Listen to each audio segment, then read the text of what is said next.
Esteemed guests, we at the World Jewish Congress and its flagship program, the WJC Jewish Diplomatic Corps, are honored to welcome you this evening to the new year 5782. Tonight we celebrate one of the cornerstones of the Jewish holidays, Rosh Hashanah. WJC strives to promote partnerships, to educate, and to strengthen communities globally in all facets of the work that we do. And it is therefore my privilege to now call upon our keynote speaker, who personifies these characteristics, the President of the WJC, Ambassador Ronald Lauder. Thank you, President Lauder, for your inspirational remarks. Thank you, Aviva, and thank you all for joining us. I hope we have almost 100, and we expect 150 JDs to join us.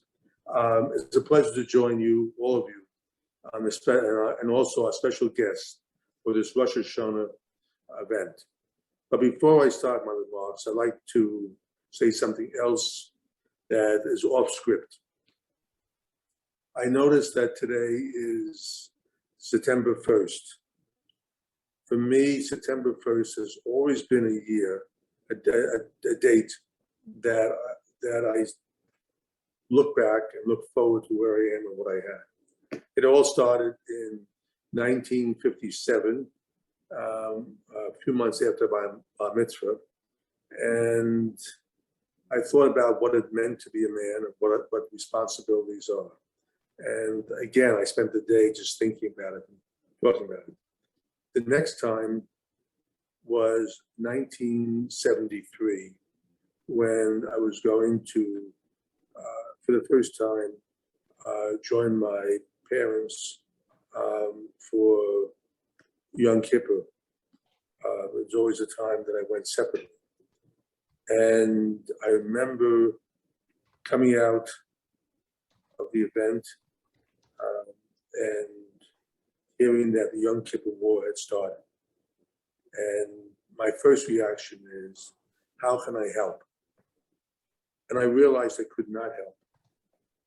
And I made a pledge at that moment that in the future, when Israel was in trouble, I wanted to know the right people to call to help, because I felt it was an obligation of me as a Jew to do everything I can to help Israel. Again, this goes back to September 1st, when I first thought about going to the Yom Kippur with my parents. The next time was 1986. I was then U.S. ambassador in Austria, and I was living in Vienna. And I came there in April.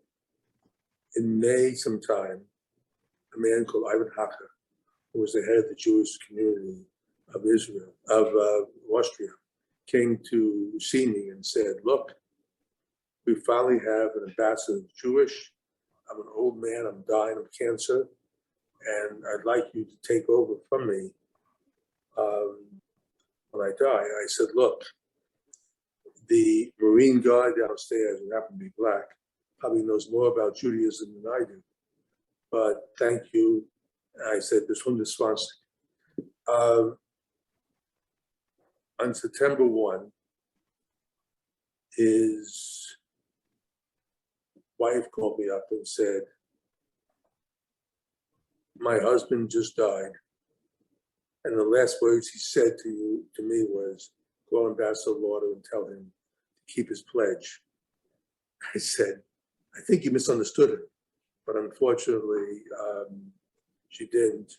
And from that point on, I started to become involved in Jewish life permanently. That started my schools, that started a lot of the things I did, and ended out, frankly, in the best way possible, being the head of the World Jewish Congress. So for me, September 1st is a very important date. Today, after this is over, after this event is over, I will have some lunch and then spend the rest of the afternoon and evening thinking about what we have to do. But the good thing is, unlike the people in the 1930s who had nowhere to look for help, we have something that's so important called the World Jewish Congress. We have a group within the World Jewish Congress called the JDs, Jewish Diplomats, who are our future. You are our future. You are the people who are there, be you Orthodox or secular. You are our future. And what we have to do is empower you to do many more things than even you're doing now. And at Rosh Hashanah now, we are looking at for the days of awe, the days of reflection.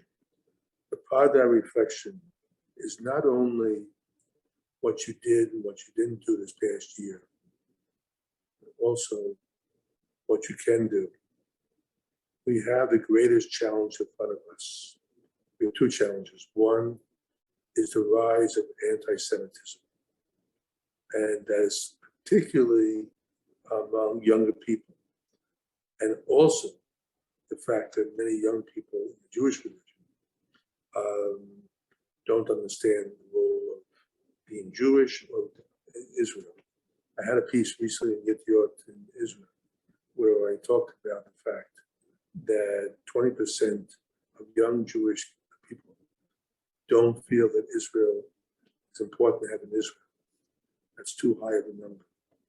And one of the things I believe we have to do is fight anti-Semitism using JVs and using education, and fight a new form of anti-Semitism, anti-Zionism. And during this time, between now and Yom Kippur, not only think about what's happened in the past, but what you can do in the future. And I think it's an extraordinarily important time. We are lucky. We have an organization that has the power and the strength to do it. Also, I ask you all, when you see other people, other young people Jewish, who you think could be good JDs, recommend it to us. My number is somewhere between 300 and 500. I would say close to 500 JDs I want to have. We have, I think we're already over 300. I want 500 JDs minimum. And in countries, for example, in France, I don't think we have enough. In many countries, I think we need more people. This is our future. You are our future leaders. I'm also believing that this is a time for great reflection, great thinking, and I must tell you, I'm with you. I can not only say how enormously proud I am of the World Jewish Congress and its people, but also the Jewish diplomats, the JDs, for what you're doing and your ability to reach out to a whole generation. The next generation, this generation, your generation is our future. You are our future. So let's use this Rosh Hashanah time to understand and reflect again what we've done this past year and what we can do and what we should do for the next year. Thank you very much. I am honored to now to listen. By the way, I have my wine and my honey and my apples here for the event later on. I must tell you, you have to be a real Jew to appreciate Manischewitz. It's wonderful, it tastes great, and then an hour later I have a headache, but it's worth it. Thank you. Thank you so much, President Lauder, for your inspirational remarks. Now, Rosh Hashanah marks the start of the new year. It marks the beginning, as Ambassador Lauder said, of the 10 days of awe, which are some of the most holy days of the year. And these are days of reflection and repentance leading up to Yom Kippur, or our Day of Atonement. Now, Rabbi Mark Rubenstein says on Rosh Hashanah, it is the creation of the world. It's a time to recreate ourselves by recognizing our faults, asking for forgiveness from others for our sins, which all lead to atonement granted by God for our actions. And if we take what Rabbi Rubenstein reflects on, we must remember that it is important for humans to continue to evolve, reflecting on how we can grow, learning from what we could have done better, and asking for forgiveness where we have wronged each other. However, this year, let's also make sure to focus on how we have helped and supported each other. This Rosh Hashanah, we've been given the opportunity to reflect on our responsibilities to the world and to one another. And this is and has been so vital during this pandemic, where COVID has brought much of our globe to its knees. This holy period allows us to reflect on what and who is important to us. It is a time of both renewal and hope, and the glimmer of hope that the vaccines have brought to us all will hopefully continue to bring us light in these dark times. We've gathered today from all around the world, and we thank you all for joining us. We value your work and commitment to guiding and uplifting your communities. So thank you for working together, spreading light and hope for this better tomorrow. Now, when we speak of working together and creating hope, contributing to our society, our next speaker is no stranger to that idea. As head of the Israel-Tajikistan and Israel-Chile parliamentary friendship groups, a member of the Foreign Affairs and Defense Committee, amongst others, a first sergeant of the IDF, and a trained veterinary nurse who has worked to save wild animals, our next speaker is truly inspiring. It's my absolute pleasure to welcome Sharren Haskel, member of Knesset. Sharren, thank you so much for being here this evening. Thank you so much, Aviva, for inviting me, and thank you so much, President Ron Lauder, for your important words. Thank you. I'm so pleased to be here speaking to you all this evening. The World Jewish Congress is such an important voice on behalf of all Jewry around the world. And I'm grateful for the chance to voice my appreciation for all you are doing. And as we head into Rosh Hashanah, to tell you a little bit about our hope for the coming year here from Israel. The last year has been very difficult one for all of us. This is no secret. Israel has seen so much political turmoil. Really, 2 years of political instability with endless rounds of election in the midst of a world pandemic that took the lives of thousands of Israelis and, of course, of our Jewish sisters and brothers around the world. We have had enforced closures and lockdowns that have taken a grave economic toll on the country. And still, as always, we face security threats from every corner possible on our border and further afield.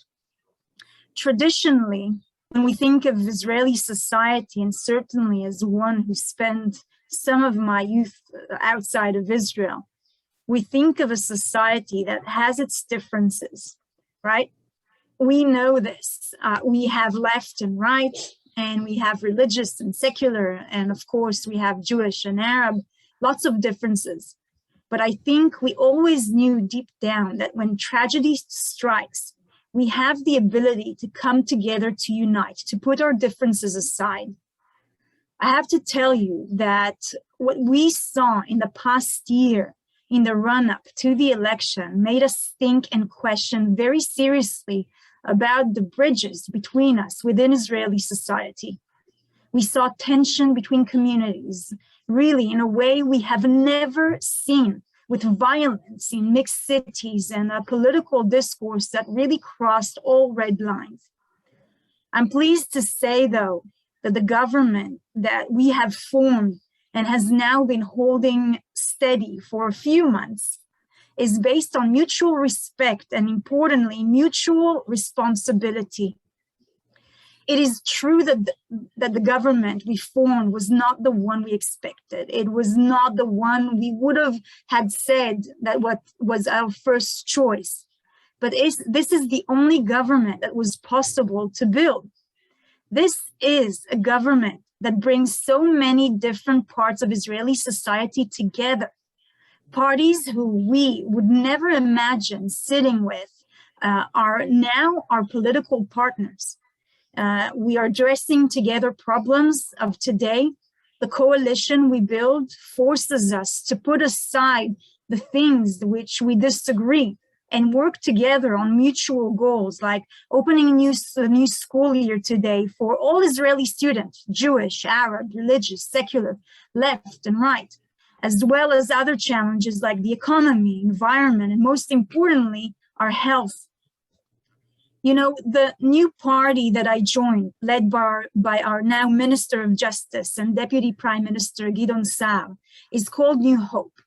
And this is a very much part of that new hope, that we will have the ability to work together and build a shared future in this land.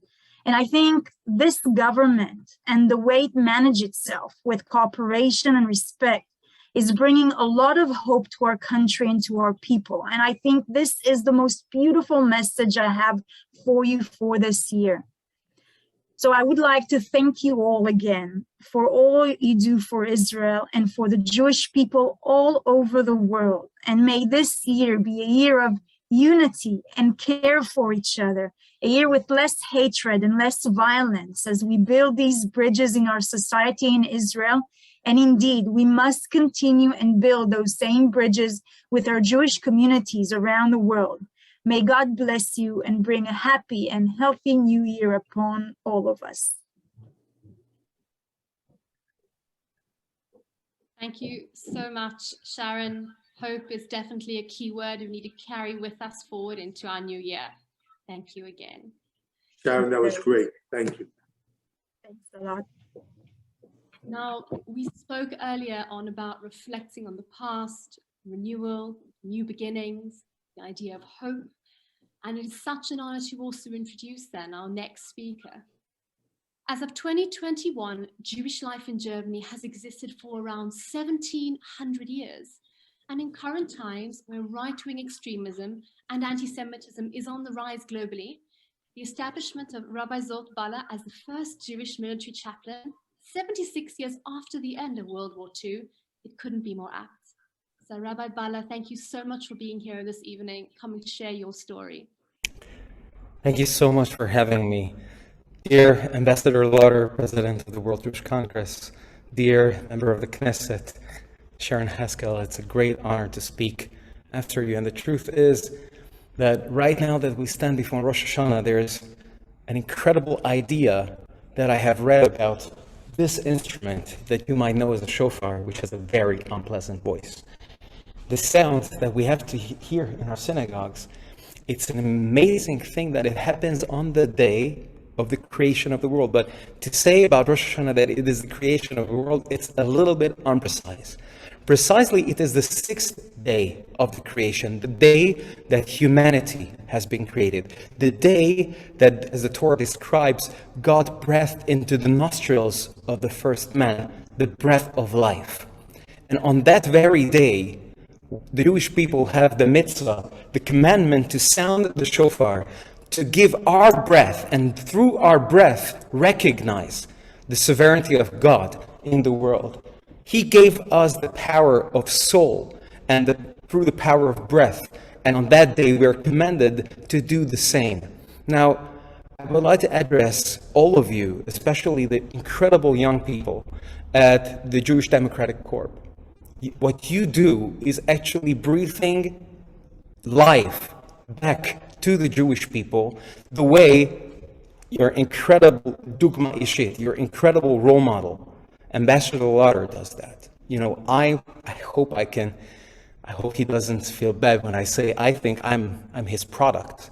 And it's not just the perfumes that are Lauder products. I myself consider it a Lauder product. You know, a 9-year-old kid ending up, who didn't know that he was Jewish, ending up in this beautiful synagogue in Germany through the incredible way Mr. Lauder breathed a new breath of life to Jewry in Budapest by establishing a Jewish school, the Lauder Yavne Jewish School, by breathing the breath of life to the whole European Jewish community with the establishment, together with the JDC, of the summer camp in Szarvas, Hungary, where I have the privilege to know so many of you young, incredible leaders who are now going in these footsteps. The network that Mr. Lauder created, it's incredible. It's a breath of life. Another breath of life, a yeshiva, a place of Jewish learning in the midst of Germany. This later has become the foundation of the rabbinical seminary that is creating leaders. Mr. Lauder, you live up to the words of the late Rabbi Sex of blessed memory, who says that good leaders inspire people, great leaders inspire other leaders. And I truly believe on a personal level that this breath of life that you give back through every single person and you inspire the others, it has a greater achievement than one can imagine. And this is also through the amazing leaders from other countries who, under the World Jewish Congress, you hold together. I remember that about 20 years, on the 20th anniversary of the Ronald S. Lauder Foundation in Vienna, Dr. George Bahn said that your role is like a conductor, that it's exactly what is happening. We see that the work that you do has an effect all over. And I really believe that through incredible work of the Zentralat, the Central Council of Jews in Germany, this is the way I receive this incredible privilege to be in the role, not just the rabbi of the city of Leipzig, which I'm privileged to still keep, but also to be in a brand new era where the German military, again, has Jewish chaplaincy. Last time it happened was over 100 years ago, and even then, it was only in wartime. Right now is the first time in peacetime that the Jewish army has chaplaincy, and more Jewish soldiers come up. Why? Because there were people who had vision to breathe life into the Jewish community. And now it's our obligation on that day of Rosh Hashanah to recognize that breath, recognize what we received, and take upon ourselves the obligation to keep on giving this breath of life on to the next generation. Therefore, I really feel honored to speak to all of you today. And when I wish you Shana Tova, it's not just a good wish, that now I'm happen to be in the army, even though I'm still a civilian. But I hope when I tell you, please stay healthy and safe in the coming year, this is not anymore just a good wish. It's a command. So please stay safe and healthy and keep on breathing life into the Jewish community all over the world under this wonderful organization. Strengthen Israel, strengthen the Jewish people wherever they are, strengthen their rights, strengthen their standing in their communities, in their respective countries. And you understand that we are all connected. If you are successful in Chile, we'll be successful here in Germany. And I'm wishing you just the best in the coming year, recognizing all the good against all the pandemics of the last year. Still, we go on to the future to give back the breath of life and to continue giving life to the Jewish people and the world. I'm wishing you Shana Tova Umetuka, a good and a sweet new year. Thank you so much for having me tonight. Thank you, Rabbi Zsolt, for those words. Thank you. I think we'll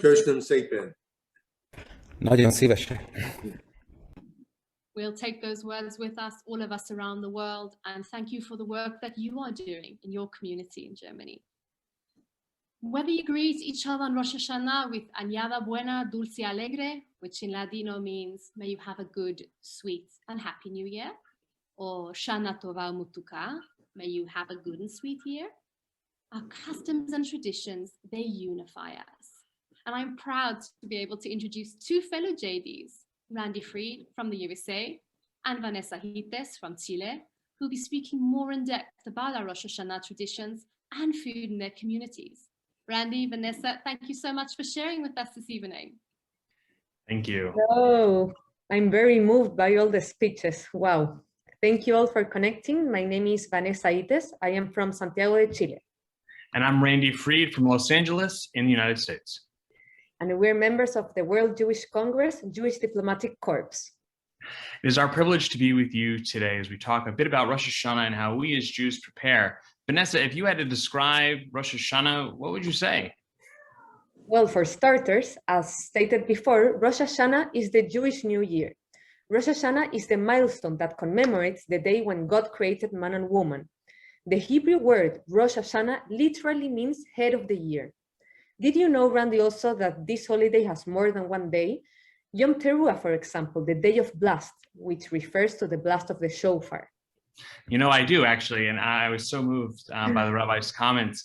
I always loved the sound of the shofar, not perhaps somewhat shrill, but such an ancient wind instrument that still moves me, gives me chills just thinking about it. And when I was in high school, I learned how to blow the shofar and joined our rabbi, a Holocaust survivor, being the Baltakia, being the one blowing the shofar for our community. Wow, that's amazing. I would love to have the opportunity someday.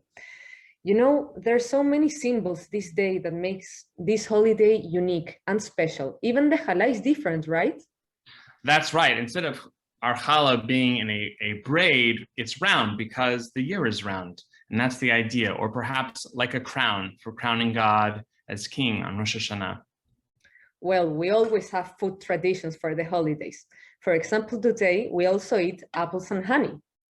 Yes, I have always loved apples and honey. Who doesn't? And Manischewitz, actually. So I agree with Ambassador Lauder that it's a special kind of love to like Manischewitz wine. But back to the apples and honey. I once heard many years ago from Rabbi Appistorf said something very beautiful about apples and said that dipping apples in honey represents a symbolic bee analogy. A bee can inflict pain by its sting, yet it also produces delicious honey. Life has the same duality of potential, and we pray that our choices will result in a sweet year. Well, Randy, let's hope it's not only a sweet year, but a safe year and also in a sweet mood. The Hafetz Chaim suggests that our temperament should be sweet and slow to anger on Rosh Hashanah. Very true. And with that in mind, if anyone has brought their apples and honey, perhaps now is the right time to say the following. יהי רצון לפניך אדוני אלוהינו ואלוהי אבותינו שתחדש עלינו שנה טובה ומתוקה לרשת השנה ועד אחרית השנה. ברוך אתה אדוני אלוהינו מלך העולם בורא פרי העץ. Please lend me a little bit of that honey. Amen. Thank you, Randy, for the blessing. You know, there are so many symbols in each community that make each community unique and special, but yet the message in each one of them is so similar around the world. Agreed. I know when we were talking about this virtual event, I joked that I would talk about a fish head, but you know, it really is a great symbol. And though I did not, in an Ashkenazi household, I did not grow up with a fish head on the table. Thanks to having friends from other countries, especially within the World Jewish Congress, I've seen a fish head on a table for Rosh Hashanah.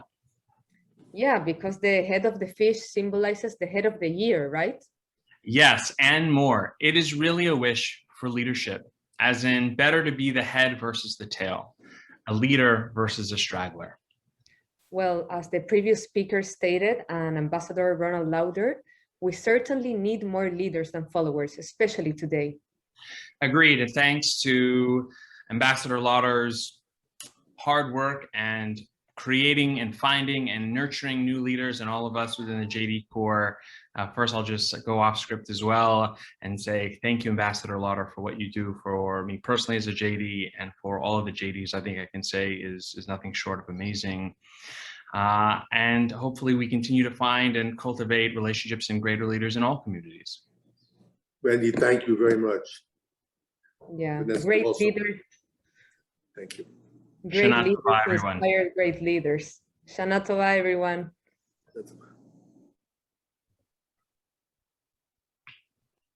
Shana Tova. Thank you, Randy. Thank you, Vanessa, for those words. Thank you to all our speakers. Ambassador Lauder, thank you. Your words have all been truly inspirational and definitely resonate with all of us for a better year. Rosh Hashanah is a time of happiness, sharing meals and prayer, embracing the sweetness of the new year to come. And high holidays are traditionally family and community holidays. And even though we're having this dinner virtually this year, let's not let COVID rob us of this opportunity to share the joy of hope that this new year brings. Instead of looking what is separating us, let us celebrate what is uniting us: our prayer, our food, our song, our people globally, and the Rosh Hashanah story. Now, Rabbi Balla, I'm coming back to what you said, because I also have an interpretation about the shofar here. A little bit different, but slightly the same. On Rosh Hashanah, we sound the shofar around 100 times in the traditional service. And as Rabbi Balla said, there are interpretations, philosophical, there's biblical interpretations as to why we sound this horn on Rosh Hashanah. But I felt there was one particularly important meaning of this year. And it goes on the back a little bit of what Rabbi Balla said. The sounds produced by the shofar, as he said, come from and through breath. And the ability to breathe is life. Now, COVID has stolen the breath from far too many souls these last 18 months, from those we know, those we don't know. So with every sounding of the shofar this year, let us take a moment to honor the blessing that is our lives. Let's remember those who've been lost, and let us, as Rabbi Jack Zanahat so poignantly said, may the ancient sounds of the shofar, caused by the strong flow of oxygen, serve as an oral and awesome reminder to resolve to do the right thing with every breath that we take. And on that note, on behalf of the WJC and the Jewish Diplomatic Corps, thank you all so much for joining us this evening. It has been our pleasure to host you. And now you are going to be placed in breakout rooms to network with your fellow attendees. We wish you all a Shana Tova, Yada Buena, Dulce y Alegre, and may we be unified in the spirit of the new year. Hope, prosperity, health, and goodwill. Thank you. Toda rabba.